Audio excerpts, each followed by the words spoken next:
যে শহরটাকে আসলে ধ্বংস করে দেওয়া হয়েছে খুব ধীরে ধীরে, সেটা রাষ্ট্রীয়ভাবে করা হয়েছে। বিল্ডিংয়ের যেটা আপনার একটা যে গাড়ি যাওয়ার জন্য যেটা একটা স্লপ থাকে, সেখানেও তারা সিমেন্ট করে দিয়েছে, কিন্তু সাপোজ এটা করার কথা, এটা একটা নালা নিচে চলে গেছে। কাজে যে জায়গায় নালা আছে সে জায়গায় তারা সিমেন্টিং করার কোনো এখতিয়ার নেই। আমি এই জন্য সিডিএকে বলেছি, যদি তারা বিল্ডিং কোড না মেনে থাকে সেই জায়গায় গিয়ে তারা যাতে ভেঙে দেয়, এটা তাদের ম্যাজিস্ট্রেসি পাওয়ার সেখানে আছে। প্রত্যেকটা জায়গায় এটা হয়েছে। এখানেও দেখুন যে একটা কনস্ট্রাকশন তারা করে ফেলেছে, একটা প্রসেসটা এলিভেটেড প্রসেস আমি দেখতে পাচ্ছি just above the drain. So এই যে অপরিকল্পিত নগরায়ন, যেটার কথা আমি প্রথম দিন থেকে বলছি যে শহরটাকে আসলে ধ্বংস করে দেওয়া হয়েছে খুব ধীরে ধীরে, সেটা রাষ্ট্রীয়ভাবে করা হয়েছে। কারণ এখানে আনপ্ল্যান্ড যে আরবানাইজেশন, সেটার জন্য দরকার ছিল সিটি গভর্নমেন্ট, নগর সরকার। যে নগর সরকার না থাকার কারণে গিয়ে আজকে কিন্তু আমাদের এই সমস্যাগুলো হচ্ছে।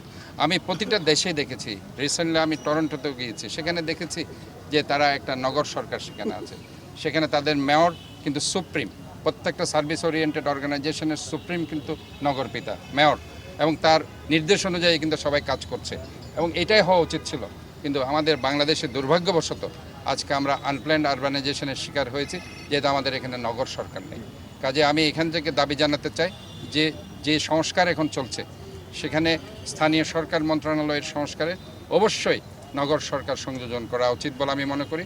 নগর সরকার শুধুমাত্র চট্টগ্রামের জন্য নয়, এটা ঢাকা শহরে হবে, রাজশাহী, খুলনা, প্রতিটি শহরে হবে একটা পরিকল্পিত শহর গড়ার জন্য। কাজে এই অবস্থায় এটা খুবই জরুরি একটা সুন্দর শহর গড়ার জন্য। এবং আমি মনে করি যদি আমরা এই চট্টগ্রাম শহরকে বাঁচাতে পারি, আমাদের ইকোনমিকে আরও বেশি আমরা বাড়াতে পারবো। এবং অবশ্যই আমাদের মনে রাখতে হবে, এই চট্টগ্রাম বাঁচলে বাংলাদেশ বাঁচবে। এবং আমি আবারও প্রধান উপদেষ্টা এবং এখানকার দায়িত্বপ্রাপ্ত যারা উপদেষ্টাগণ কাজ করছেন, আমি তাদেরকে বলতে চাই অত্যন্ত বিনয়ের সাথে, দেখুন আমরা এই খাল নালাগুলোকে ক্লিন করার জন্য 298 কোটি টাকার একটা প্রজেক্ট এখনও মুখ থুবড়ে পড়ে আছে। আমরা মেশিনারিজ কিনতে পারছি না। আমরা আসলে এটার জন্য বারবার আমি ধর্ণা দিয়েছি। অনেক সময় তারা জিজ্ঞেস করছে এটা কী, আবার অনেকে সেটাকে ভুল ব্যাখ্যা করেছে, বিভিন্ন রাজনৈতিক সংগঠন। আমি আবারও বলতে চাই, এই 298 কোটি টাকা প্রথমে ছিল, সেটা 400 কোটি টাকার প্রজেক্ট, এটাকে কমিয়ে অর্থ মন্ত্রণালয় 298 কোটি মানে 300 কোটি টাকা করে দিয়েছে। তারপর আমি বলছি সেটাকে যাতে আমাদের ঋণের বোঝা চাপিয়ে দেওয়া না হয়। এখানে পরে তারা এটাকে এমনভাবে রিভাইজ করেছে, সেখানে 5% সুদ তারা যোগ করে দিয়েছে।